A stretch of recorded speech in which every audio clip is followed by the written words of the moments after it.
Qual é o objetivo de seguir regras? Qual é a finalidade das regras que a gente obedece? Será que o maior propósito da vida é realmente atingir o maior grau possível de liberdade?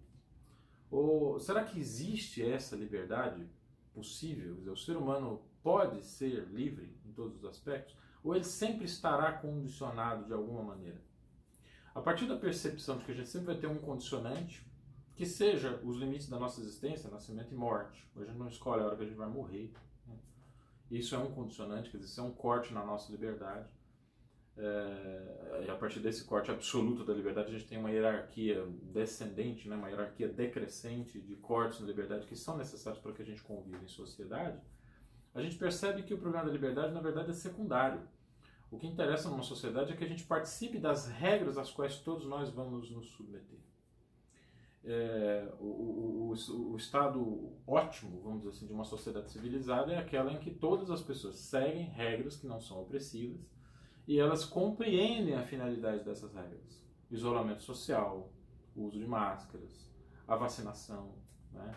Ou determinados procedimentos civilizatórios nas lidas cotidianas com os nossos adversários políticos ou as pessoas com as quais a gente não concorda ou que têm modos de vida que nós estranhamos. Né? Existe uma pauta mínima de respeito, de educação, né? Que a gente poderia sim colocar como um conjunto de regras que todos nós devemos seguir. O problema é quando essas regras começam a ser impostas de maneira violenta, sem discussão, sem debate e sem a possibilidade de refazê-las no momento em que nós encontramos razões para que essas regras sejam refeitas.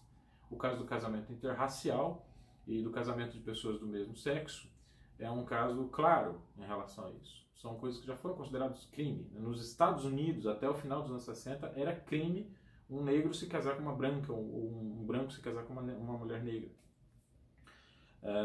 A homossexualidade era considerada doença até 1991 pela Organização Mundial de Saúde.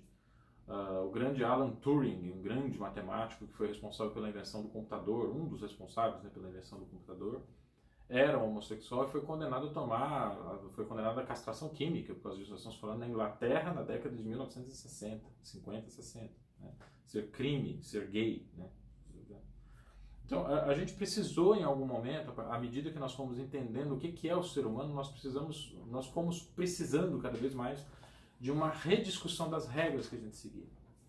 Isso não significa que nós abolimos totalmente as cadeias, o Código Penal, o próprio casamento civil, que é uma forma de regra, né? Mas nós rediscutimos em profundidade as razões pelas quais as pessoas vão para a cadeia e as razões pelas quais as pessoas se casam. Não sei bem o que pode ter a ver uma coisa com a outra, mas de fato o casamento é uma forma de regra também, estabelecida socialmente. Nós temos esse debate, né, em relação a quem pode ou não pode se casar. Aprender a rediscutir as regras que todos nós devemos seguir. Esse é um passo fundamental para o desenvolvimento da civilização. E eu acho que o exercício de um instrumento musical, o aprendizado da linguagem musical, pode nos ajudar a desenvolver uma cabeça pronta para esses desafios da nossa contemporaneidade.